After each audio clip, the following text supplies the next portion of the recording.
5 years ago, I lost everything. My business, my home, my marriage. Even the people I trusted most walked away when my world fell apart. 5 years later, I walked back into the same boardroom where it all began. The people who once laughed at my downfall sat across the table, waiting for me to yell, demand revenge, or remind them of what they had done to me. Instead, I placed a single folder on the table, wished them the best, and walked away. Within 24 hours, everything they had spent years building began to collapse. But if you think this is a story about revenge, you're wrong. This is the story of how losing everything became the greatest thing that ever happened to me. My name is Ethan Carter. I'm 35 years old, and for most of my adult life, I believed that if you worked hard enough, life would eventually reward you. For 15 years it did.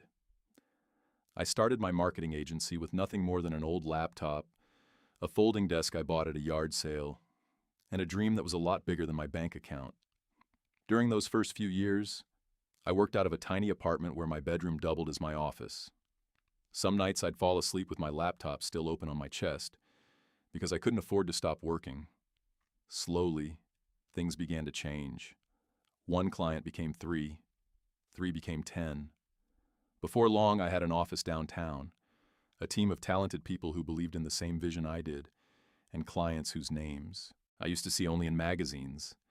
Every milestone felt earned, every late night, every rejection, every sacrifice. Looking back now, those were some of the happiest years of my life. Not because of the money, because of what it represented. Proof that the kid everyone underestimated had actually made something of himself. At home, life felt just as complete. My wife Sarah had been with me long before there was an office or a successful business. She believed in me when success was nothing more than an idea scribbled inside a notebook. She celebrated every small victory as if it were her own, and every night we'd sit on the back porch of our house, talking about where life might take us next. We weren't chasing luxury. We were building a future.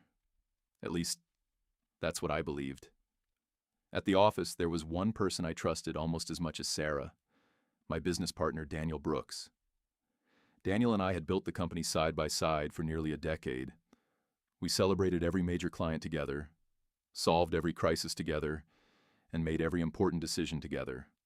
If someone had asked me back then whether I'd trust Daniel with my life, I wouldn't have needed a second to answer. Absolutely. I trusted him completely. By the beginning of that year, our company was having its best year ever. Revenue was climbing. New contracts kept coming in. Our team was growing. For the first time in my life, I wasn't worried about surviving anymore. I thought I'd finally made it. And that's the dangerous thing about success. It has a way of convincing you that tomorrow will look just like today. I had no idea that by the end of that week, I'd lose almost everything I'd spent 15 years building. The first crack appeared on a Monday morning. It started with a phone call from our biggest client. I'd worked with Harrison Technologies for almost 7 years. They weren't just another account. They were nearly 30% of our annual revenue. When I answered the phone, I expected our usual weekly meeting. Instead, I heard words I never expected. "Ethan, we've decided to move in a different direction." I laughed, not because it was funny, because I honestly thought he was joking. "What do you mean, a different direction?" There was a long pause before he answered. "We've signed with another agency." I felt my stomach tighten. Another agency? They'd never mentioned looking for one. We had just renewed their contract 3 months earlier. "Can I ask why?" "I'm sorry, Ethan. The decision's already been made." The call ended before I could ask another question. I sat there staring at my phone, telling myself we'd survive. Losing one client wasn't the end of the world. At least that's what I kept repeating in my head. By Wednesday, another client canceled. Then another. Each conversation sounded almost identical. "We've decided to move in another direction. We appreciate everything you've done. This isn't personal." Funny how people always say it's not personal, right before they make it personal. By Friday morning, nearly half of our projected revenue for the year had disappeared. Then things got even worse. Our accountant walked into my office looking like he'd seen a ghost. "Ethan, the bank froze our operating account." I stared at him. "What are you talking about?" "They flagged several large transactions for review. Until they finish their investigation, we can't access the funds." Payroll was due in 2 days. Rent was due the following week. Every dollar we needed to keep the business alive was sitting behind a locked bank account. For the first time since starting the company, I didn't know if I could pay my employees. Word spread faster than I expected. People started whispering in the hallways. Then the resignation emails started arriving. One employee, then another. By the end of the week, 5 people had left. Some thanked me for the opportunity. Others didn't even bother saying goodbye. I couldn't blame them. People have families to feed. They can't build a future on someone else's uncertainty. The one person I needed most during all of this was Daniel, my business partner. Except he had vanished. His calls went straight to voicemail. His emails bounced back. His assistant said he was working remotely. By the 3rd day, even she stopped answering. I drove to his house. His car was gone. The curtains were closed. The neighbors said they hadn't seen him in days. It was like he'd disappeared without leaving a trace. I still wanted to believe there was a reasonable explanation. I was wrong. The stress followed me home every night. I tried to hide it from Sarah. I told her everything would be okay, that we'd get through it, that I'd fix it. But every promise sounded less convincing than the one before. One evening, she quietly placed a suitcase by the front door. "I can't do this anymore, Ethan." I looked at her, completely speechless. What are you talking about? I've spent years believing tomorrow would be better." She wiped away a tear. "I'm tired of waiting." She picked up the suitcase. "I hope you find your way." Then she walked out the front door. I never tried to stop her, because deep down, I knew she'd already left long before that night. The business collapsed within a month. Without clients, there was no revenue. Without revenue, there was no company. The bank eventually released the account. By then, it didn't matter. The damage had already been done.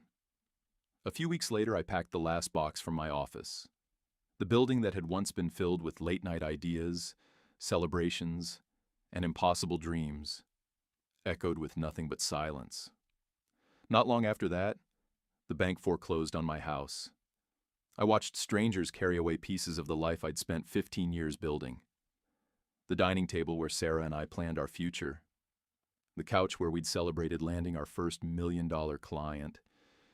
Even the coffee mug that had sat on my desk since the very beginning. I called friends. Most never answered. The few who did promised to call me back. None of them ever did. It's amazing how quickly success attracts people, and how quickly failure introduces you to loneliness. I kept asking myself the same question. How? How could everything fall apart this fast? Then, one afternoon, I found the answer. It wasn't an accident. It wasn't bad luck. It wasn't the economy. Daniel had been planning it for months, and that's when I discovered something that hurt far more than losing the business.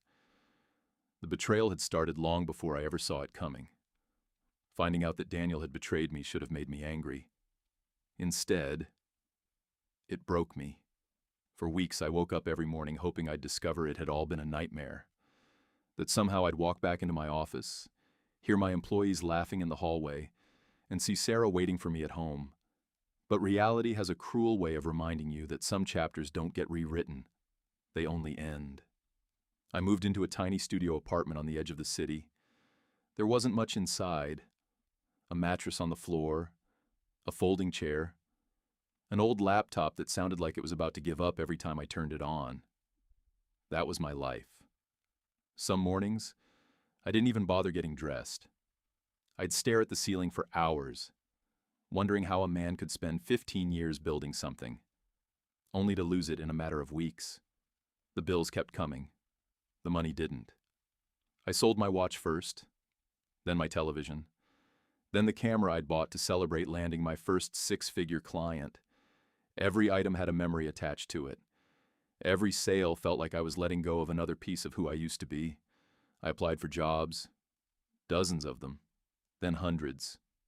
Marketing director, business consultant, sales manager, anything that matched the experience I'd spent years earning. Most companies never replied. The few that did thanked me for my interest before choosing someone else. One hiring manager looked at my resume, smiled politely, and said something I'll never forget. "You've been your own boss for too long. I'm not sure you'd fit into our culture." I walked back to my apartment in the rain that evening with exactly $38 left in my bank account. For the first time in my life, I thought about giving up. A few days later, while searching through an old storage box for something I could sell, I found a worn leather notebook. It belonged to my father. He'd passed away years earlier, but I still recognized his handwriting the moment I opened it. Most of the pages were filled with notes about work, family, and life. Then one sentence stopped me cold. "When life tears down everything you've built, don't waste your strength rebuilding the same house. Build a stronger one." I read it again. And again. Something inside me shifted. For months, I'd been obsessed with getting my old life back. My old company, my old house, my old identity, but none of it existed anymore.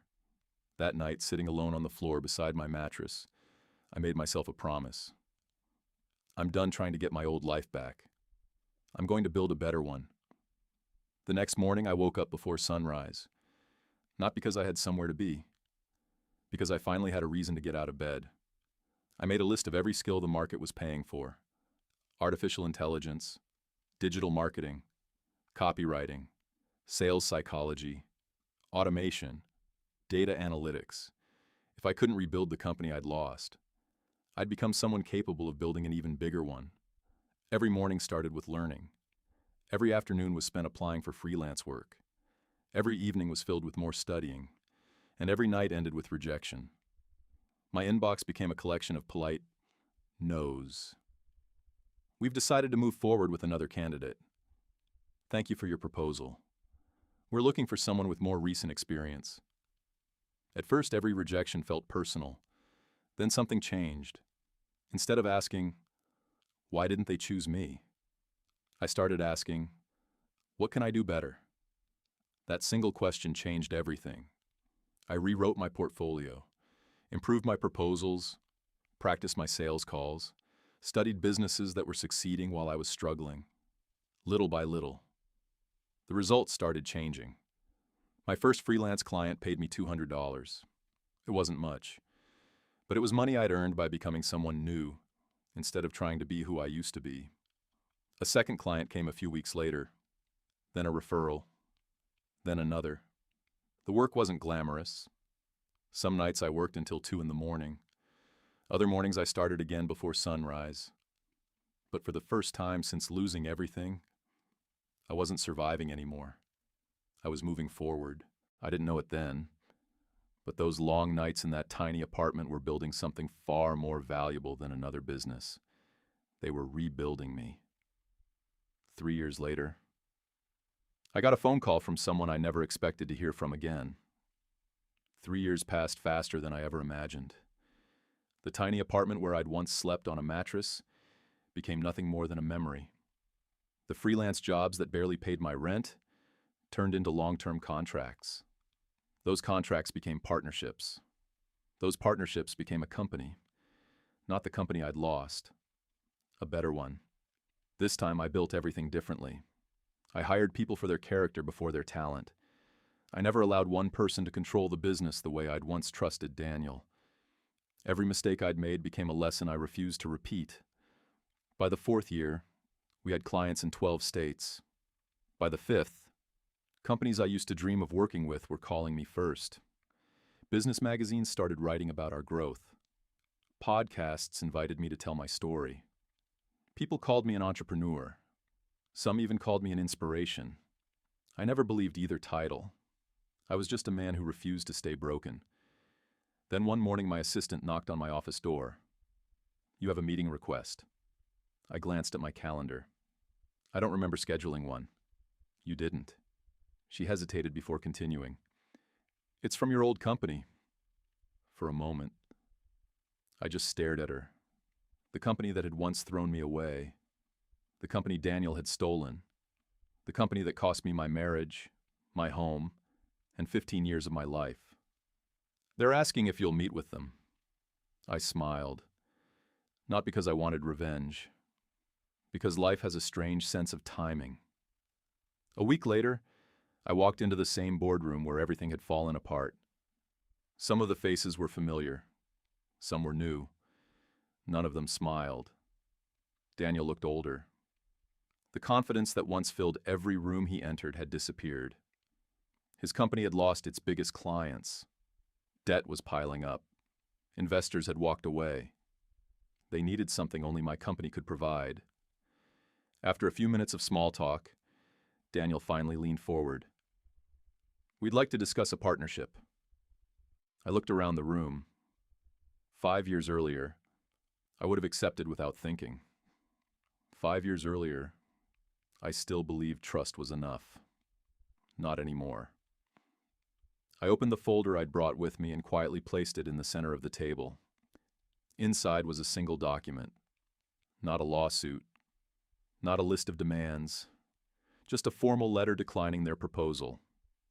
I looked at Daniel one last time. I genuinely hope things work out for you. I stood up, wished everyone in the room the best. Then I walked away without looking back. The room stayed silent. Within 24 hours, news broke that their final investor had pulled out. Without the partnership they were counting on, the company couldn't survive. People later asked me if it felt good, if walking away was my revenge. The truth is, by then I wasn't thinking about revenge at all. They thought I came back to get even. They had no idea why I was really there. The truth is, I didn't walk into that boardroom to destroy Daniel. Life had already done that. I wasn't there to embarrass him. I wasn't there to remind anyone of what they had taken from me. I was there for something much more important. Closure. For years, I thought success would erase the pain. It didn't. It simply taught me to live without it. As I drove away from that building, my phone rang. It was my assistant. They signed it, she said. I smiled. Good. That single folder wasn't a lawsuit. It wasn't a threat. It wasn't a demand for revenge. It was an acquisition agreement. After months of negotiations, my company had purchased every remaining asset of the business Daniel had once stolen from me. The office, the client contracts, the intellectual property, everything. The company that had pushed me out now belonged to me. Not because I wanted to reclaim the past, but because I wanted to protect the future. The employees who had nothing to do with Daniel's decisions kept their jobs. The clients received the stability they deserved. And for the first time in 5 years, that chapter of my life was finally over. People always ask me if buying that company was my revenge. I tell them the same thing every time. No. My revenge happened long before I signed those papers. It happened the day I stopped blaming everyone else for my life. It happened the day I chose to become stronger instead of becoming bitter. Looking back now, I realize something I couldn't see back then. Daniel didn't destroy my future. He destroyed the version of me that was too comfortable. The people who betrayed me thought they had ended my story. They didn't. They forced me to write a better one. After months of negotiations, my company had purchased every remaining asset of the business Daniel had once stolen from me. The office, the client contracts, the intellectual property, everything. The company that had pushed me out now belonged to me. Not because I wanted to reclaim the past, but because I wanted to protect the future. The employees who had nothing to do with Daniel's decisions kept their jobs. The clients received the stability they deserved. And for the first time in 5 years, that chapter of my life was finally over. People always ask me if buying that company was my revenge. I tell them the same thing every time. No. My revenge happened long before I signed those papers. It happened the day I stopped blaming everyone else for my life. It happened the day I chose to become stronger instead of becoming bitter. Looking back now, I realized something I couldn't see back then. Daniel didn't destroy my future. He destroyed the version of me that was too comfortable. The people who betrayed me thought they had ended my story. They didn't. They forced me to write a better one. And if there's one lesson I hope you take from my journey, it's this. Sometimes life has to tear everything apart before it can show you what you're truly capable of becoming. Looking back now, losing everything wasn't the worst day of my life. It was the day my real life finally began.